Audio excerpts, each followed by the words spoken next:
പിണറായി ഭരണത്തിൽ കടുത്ത സാമ്പത്തിക പ്രതിസന്ധിയിലേക്ക് കൂപ്പുകുത്തിയിരിക്കുകയാണ് കേരളം. എന്താണ് ഈ അവസ്ഥയ്ക്ക് കാരണം? സംസ്ഥാനത്തിന്റെ സാമ്പത്തിക സ്ഥിതി വിലയിരുത്താൻ രണ്ട് സുപ്രധാന ഭരണകാലഘട്ടങ്ങളെ വിശകലനം ചെയ്യൽ അത്യാവശ്യമാണ്.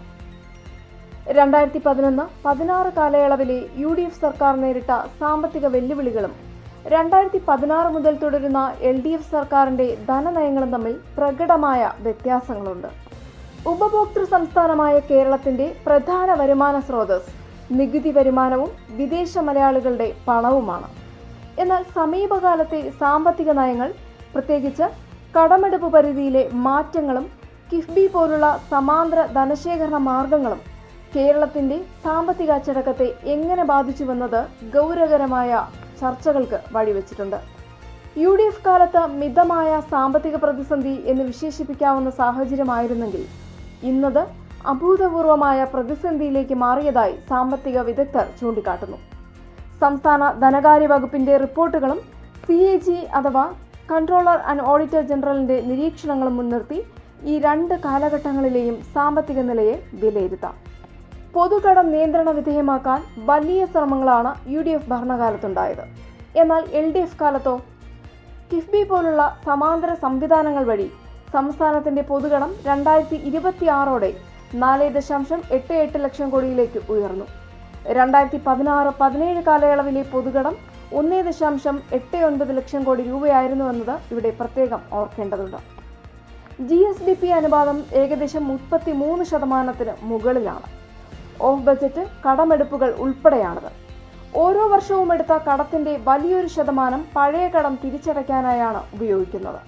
2022-23 കടമായി വാങ്ങിയ തുകയുടെ 97.88% തിരിച്ചടവിനായി ഉപയോഗിച്ചതായി CAG റിപ്പോർട്ടുകൾ ചൂണ്ടിക്കാട്ടുന്നു. ഇനി ധനകമ്മിയും റവന്യൂ കമ്മിറ്റിയും നോക്കാം. UDF ഭരണകാലമായ 2015-16 ശമ്പളം, പെൻഷൻ എന്നിവയ്ക്കായുള്ള ചെലവ് താരതമ്യേന നിയന്ത്രണത്തിലായിരുന്നു. എന്നാൽ ഇപ്പോഴത്തെ അവസ്ഥയോ? 2025-26 ബജറ്റ് പ്രകാരം ധനകമ്മി GSDPയുടെ 3.2%. റവന്യൂ കമ്മി കുറയ്ക്കാൻ ശ്രമിക്കുന്നുണ്ടെങ്കിലും കിഫ്ബി പോലുള്ള സംവിധാനങ്ങൾ വഴിയുള്ള ബാധ്യതകൾ സാമ്പത്തിക അച്ചടക്കത്തെ ബാധിക്കുന്നു. ഇനി വരുമാനവും ചെലവും. 2020-21 47.660 കോടി രൂപയായിരുന്നു സംസ്ഥാനത്തിന്റെ നികുതി വരുമാനം. 2024-25 ആകുമ്പോഴേക്കും അത് 81,000 കോടി രൂപയായി ഉയർന്നിട്ടുണ്ട്. എന്നാൽ റവന്യൂ വരുമാനത്തിന്റെ വലിയൊരു ഭാഗം, അതായത് ഏകദേശം 69-73% വരെ ശമ്പളം, പെൻഷൻ, പലിശ തിരിച്ചടവ് എന്നിവയ്ക്കായി മാറ്റിവെക്കേണ്ടി വരുന്നത് വികസന പ്രവർത്തനങ്ങൾക്കുള്ള പണം കുറയ്ക്കാൻ കാരണമാകുന്നു. കേന്ദ്ര വിഹിതത്തിലെ കുറവ്. ധനകാര്യ കമ്മീഷൻ ശുപാർശകൾ പ്രകാരം കേരളത്തിനുള്ള കേന്ദ്ര വിഹിതം 3.88% നിന്നും 1.92% കുറഞ്ഞത് പ്രതിസന്ധിയുണ്ടാക്കിയെന്ന് ധനവകുപ്പിന്റെ റിപ്പോർട്ടുകൾ പറയുന്നു. എന്നാൽ നികുതി പിരിവിലെ അനാവസ്ഥയാണ് ഇതിന് കാരണമെന്ന പ്രതിപക്ഷ വിമർശനം പ്രസക്തമാണ്. സംസ്ഥാനം കടക്കെണി നേരിടുന്നതായാണ് പുതിയ CAG റിപ്പോർട്ടുകളും സാമ്പത്തിക വിശകലനങ്ങളും സൂചിപ്പിക്കുന്നത്. ചുരുക്കത്തിൽ UDF ഭരണകാലത്തെ അപേക്ഷിച്ച് പിണറായി ഭരണം സംസ്ഥാനത്തിന്റെ ധനഭദ്രതയെ ഗുരുതരമായി ബാധിച്ചിട്ടുണ്ട്. വരുമാനത്തിന്റെ സിംഹഭാഗവും ശമ്പളം, പെൻഷൻ, പലിശ എന്നിവയ്ക്കായി മാറ്റിവെക്കേണ്ടി വരുന്നത് മൂലധന നിക്ഷേപത്തിന് തടസ്സമാകുന്നു.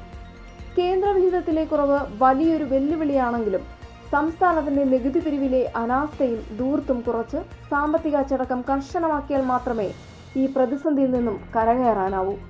അല്ലെങ്കിൽ അത് ഭാവി തലമുറയെ വലിയൊരു കടക്കെണിയിലേക്ക് തള്ളിവിടുകയെന്ന ദ്രോഹമാവും ചെയ്യുക. വികസനവും സാമ്പത്തിക അച്ചടക്കവും ഒരുമിച്ച് കൊണ്ടുപോയാൽ മാത്രമേ കിതപ്പ് മാറി കേരളം കുതിക്കുകയുള്ളൂ.